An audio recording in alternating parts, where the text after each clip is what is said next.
Assalamualaikum warahmatullahi wabarakatuh. Salam sejahtera untuk semuanya. Saya Pak Ali dari Insight Chamber. Pelajaran sekolah jadi mudah. Oke, ini adalah segmen terakhir dari bab manusia, tempat dan lingkungan ya untuk SMP kelas 7 mata pelajaran IPS. Ya, ini adalah uji kompetensi. Untuk pembahasan yang lain bisa dilihat di playlist ini ya. Dengan menggunakan playlist ini pembahasan bisa didapatkan secara urut dan runtut. Oke, kita akan segera bahas langsung saja. Uji kompetensi. Ya, pilih A, B, C, dan D sebagai jawaban yang paling tepat. Ya. Seorang ibu biasanya pergi belanja ke pasar A. Ya, biasanya belanja ke pasar A. Oke, kemudian ada pembangunan pasar B jaraknya lebih dekat. Misalnya ibu posisi di sini, ya, ibu posisi di sini. Ada pasar B yang ternyata lebih dekat. Nah, sehingga si ibu tadi beralih ke pasar B yang tadinya ke A. Nah, ini putus-putus. Nah, akhirnya ke pasar B yang lebih dekat. Sehingga ibu tadi contoh kasus tersebut dikenal sebagai ini adalah intervening opportunity, kesempatan antara, ya, lebih mudah mana, biaya yang dikeluarkan itu lebih murah mana, ke A atau ke B. Ya, ini intervening opportunity. Kalau transferability hubungannya dengan bisa enggak barang itu dipindahkan. Ini sarana dan prasarana. Kalau ini pilihan mana yang lebih murah, ya. Jadi intervening opportunity. Kalau saling melengkapi, komplementari, ada tiga ini ya, tiga ini. Komplementari itu saling membutuhkan. Yang satu misalnya daerah pantai menghasilkan ikan. Nah, daerah pantai itu menghasilkan ikan akan membutuhkan daerah gunung. Ya, daerah gunung yang menghasilkan sayur. Ya, jadi ini saling membutuhkan, saling melengkapi. Inilah komplementari. Ya. Oke, kayu rotan banyak ditemukan di wilayah berikut, yaitu rotan itu banyak di Kalimantan. Kalimantan ini banyak rotan. Ya, kalau Lampung mungkin ada tapi nggak sebanyak Kalimantan mungkin ya. Jadi Kalimantan yang merupakan penghasil. Kalau Papua, Sulawesi ini jarang. Ya, jadi kalau rotan ini khas Indonesia bagian barat sebenarnya ya, bukan timur. Di Jawa juga tidak, paling nggak pernah dengar ya sentra-sentra rotan-rotan itu Kalimantan. Ya, kalau Papua, Sulawesi ini malah nggak ada pohonnya, ya, beda.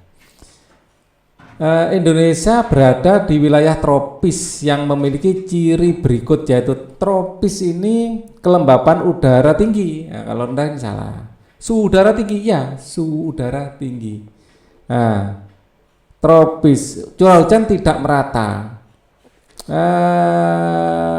Kalau Indonesia curah hujan tidak merata. Sering terjadi badai tropis, enggak juga sih ya. Jadi sebenarnya lebih cocok mungkin ini. Curah hujan memang tidak merata di Indonesia, tapi Indonesia di wilayah tropis yang memiliki ciri, jadi lebih ke tropisnya ya, bukan lebih ke Indonesianya. Indonesia berada di wilayah tropis yang memiliki ciri-ciri. Sebenarnya suhu tinggi itu iya. Ya, jadi ini suhu tinggi, curah hujan tidak merata, ya, Indonesia enggak merata curah hujan.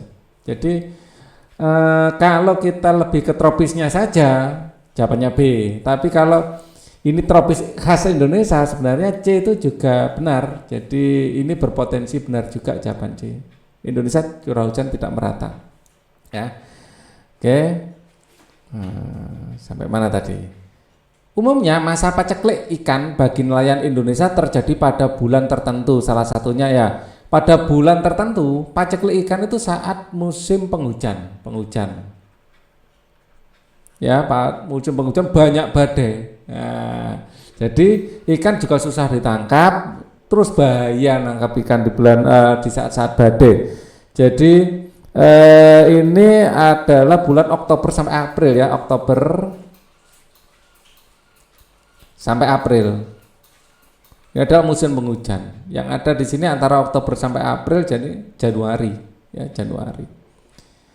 Jika kalian perhatikan sebaran peta curah hujan Indonesia, maka ditemukan pola. Nah ini, Pak Ali sudah siapkan peta curah hujan di Indonesia. Nah, kalau kita lihat bagian timur, umumnya warnanya kuning, ya karena kuning lebih kecil, yang warnanya hijau lebih besar curah hujannya. Yang biru sangat besar. Jadi di Manokwari ini hujannya besar ya. Jadi dari sini kelihatan kalau jawabannya adalah umumnya bagian barat pulau ya. Umumnya bagian barat pulau curah hujannya lebih tinggi dari bagian timur. Jadi Jawa Barat itu dengan Jawa Timur ya lebih banyak hujannya di Jawa Barat ya.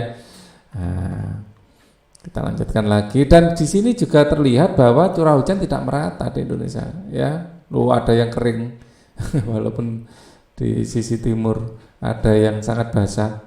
Jadi menyambung pada ini tadi, ini mungkin ada dua jawaban yang benar nomor 3 ini. Tapi Pak Ali lebih memilih B yang umum. Kita lanjutkan. Salah satu faktor yang menyebabkan Pulau Jawa lebih padat dibanding pulau lainnya adalah Pulau Jawa lebih banyak atau lebih padat. Nah ini muter aja nih jawabannya. Pulau Jawa sangat subur lah ini. Pulau Jawa sangat subur. Kemudian selain itu ya politik lebih banyak berkembang di Jawa ya. Politik, sosial, budaya banyak terkonsentrasi di Jawa. Tapi intinya dari historinya ya kenapa Jawa itu lebih padat ya karena memang lebih subur. Ya. Nah, karena akhirnya padat secara politik, ekonomi, sosial, budaya ya terkonsentrasi di Jawa. Ya. Rumah adat Papua dikenal dengan nama Honai. Ya, bentuk rumahnya seperti ini. Tadi juga sempat saya siapkan. Nah, ini rumah Honai. Ya, rumah adat Honai. Ya, kalau ini ada istana Buton macam-macam ya. Bisa dilihat ada joglo. Nah, ini Honai. Kita kembali ke sini lagi. Mangrove ya memiliki fungsi ekologis. Ekologis sih kayak lebih ke biologi gitu ya, pelajaran biologi. Sebagai sumber kayu bakar bukan, wisata bukan, ini ekonomi, sebagai tempat hidup berbagai makhluk hidup ini. Ya ekologis.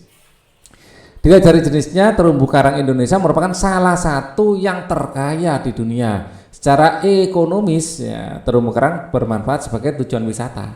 Ya, kita dapat uang dari situ dengan wisatawan. Ya, wisatawan di situ bukan hanya untuk melihat ya, untuk melihat. Memang datangnya niatnya untuk melihat, tapi kan akhirnya beli makanan, beli merchandise dan lain-lain. Oke, contoh berikut merupakan bentuk dari interaksi keruangan, ya, yaitu, nah, seorang pergi belanja ke kota, ya.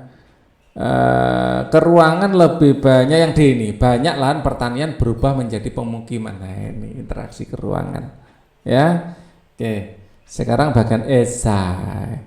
Indonesia memiliki letak sangat strategis, kekayaan alam yang berlimpah, namun nah ini sampai saat ini belum mampu menjadi negara maju. Mengapa demikian? Karena sumber dayanya, kuncinya di sumber daya ya, karena ya sumber daya tingkat pendidikan dari sumber daya manusianya masih kurang secara umum ya, karena sumber daya manusia Indonesia yang disingkat SDM ya masih belum mumpuni ya, masih belum mumpuni ya, terutama di bidang pendidikan. Bahasa Indonesianya mumpuni itu apa ya, kata yang paling ini mumpuni, jangan-jangan bahasa Jawa. Intinya belum bagus lah, belum bagus, ya. belum mumpuni atau belum teruji, belum mumpuni lebih komplit ya, belum bagus lah, ya, belum standar negara-negara maju, ya, dibanding penduduk negara maju. Negara maju. Itu indikatornya apa? Nah, tingkat pendidikan. Ya indikatornya, kasih indikator di sini biar enak. Indikator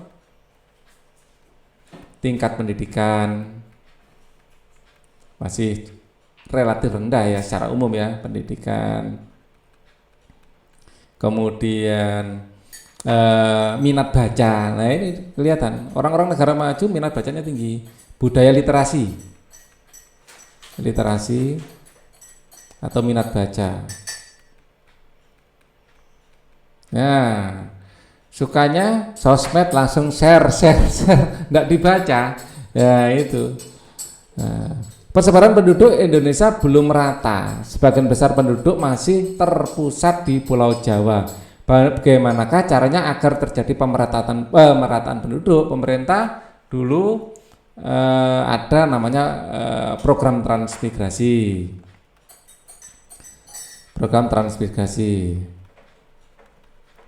Yaitu perpindahan penduduk dari yang padat ke yang masih kurang padat. Ya.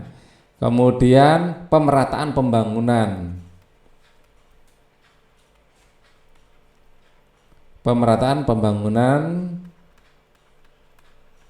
Dan fasilitas umum ya, pemerataan pembangunan terutama fasilitas ya. Fasilitas publik atau umum. Misalnya jalan, tol, pelabuhan, ya, kemudian pusat-pusat perbelanjaan, pusat bisnis. Nah, ini masih terkonsentrasi di Jawa ini ya. Nah, listrik, ya, ini penting. Mengapa keanekaragaman hayati flora dan fauna Indonesia tergolong sangat tinggi? Ya, ini alasannya bisa karena pertama alasan fisik ya, alasan fisik Indonesia ini kondisi iklim, gitu aja, kondisi iklim tropis ya. Kondisi iklim tropis membuat Indonesia memiliki curah hujan yang tinggi,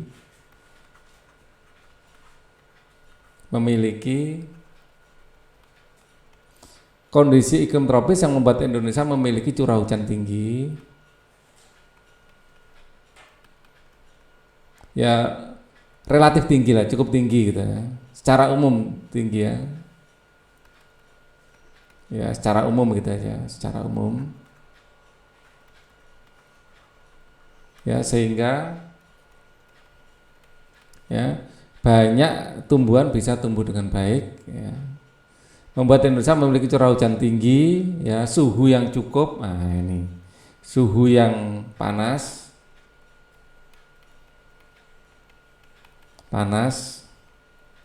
dan stabil sehingga flora fauna ya, baik hewan maupun tumbuhan ya, flora dan fauna bisa ya berkembang dengan baik,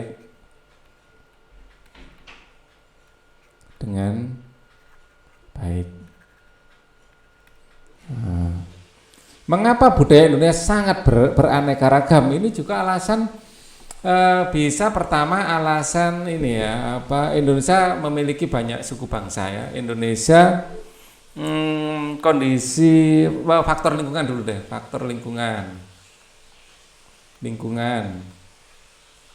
Indonesia terdiri dari daerah pantai,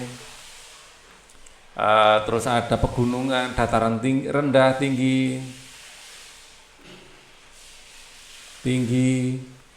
dan pegunungan komplit ya, dan pegunungan.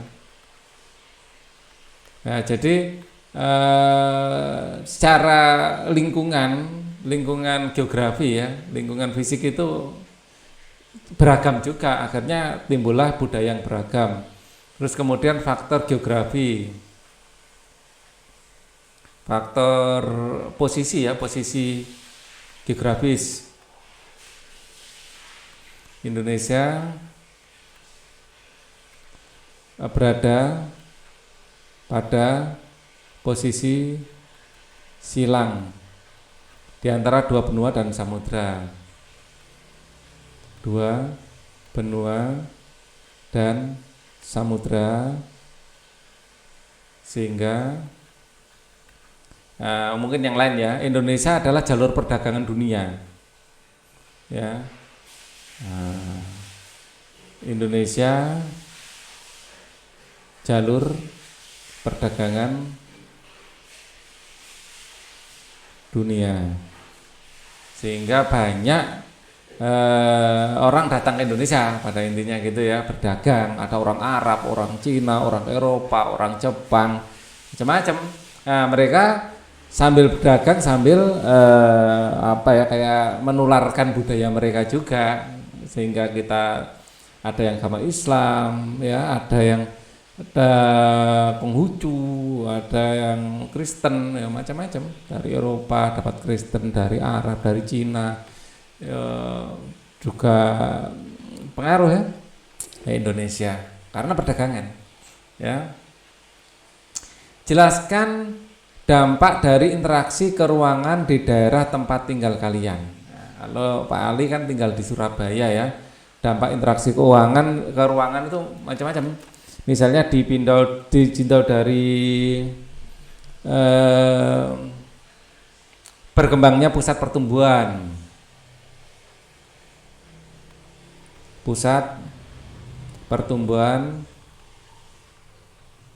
ekonomi ya.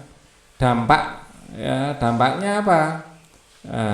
Banyak pebisnis di Indonesia, berkembangnya pusat pertumbuhan ekonomi ya, sehingga menarik menjadi pusat pertumbuhan ekonomi, sehingga menarik minat untuk mengembangkan bisnis di Surabaya. Berkembangnya pusat pertumbuhan ekonomi gitu aja ya. Contoh gitu aja ya, gitu aja. Berkembangnya pusat pertumbuhan ekonomi, contoh pasar, mall ya, mall, pasar ya, kemudian grosir itu banyak di Surabaya. Terus kemudian ini jelas perubahan penggunaan lahan. Jadi misalnya areal ini di Surabaya ya, areal tambak jadikan tambak,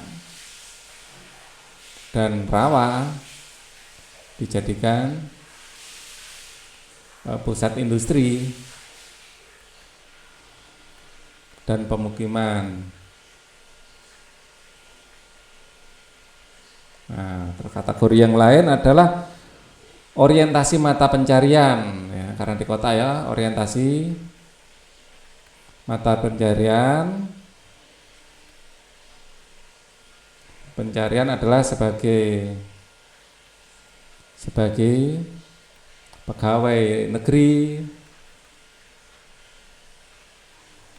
karena merupakan pusat pemerintahan ya. Terus pegawai swasta, bisnis ya, bisnis perdagangan, bisnis ya, gitu aja ya. Bisnis itu lebih luas. Nah, itu di Surabaya ya. Kemudian ada perkembangan sarana. Ini nyambung ke yang pertama ini. Berkembangnya sarana. Pusat pertumbuhan ekonomi, contoh ini tambahkan aja deh. Contoh adalah pelabuhan, ya, bandara dan lain-lain. Kemudian perubahan sosial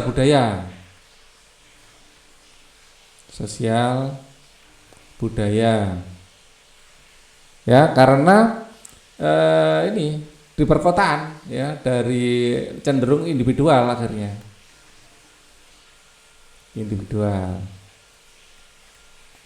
Secara umum orang kota seperti itu ya, capek kerja masalahnya, jadi ke rumah itu tinggal tidur, jadi nggak guyup kayak orang desa.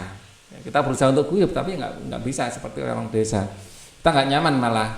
Ya, komposisi penduduk beragam. Ya, di Surabaya itu banyak ya keragaman, misalnya agama. Ya, satu perumahan aja komplit ini, ada Islam, Kristen, Hindu, Buddha komplit ya. Kemudian status sosial, kemudian suku, ya komplit di sini. Mata pencarian, keragaman mata pencarian termasuk mata pencarian. Ya kalau di desa mungkin mata pencariannya lebih mungkin ya petani gitu ya. Kalau di sini petani ada, ya. Mungkin walaupun tidak banyak ya, ada. Tidak ada malah kalau di perumahannya Pak Ali, petani tidak ada.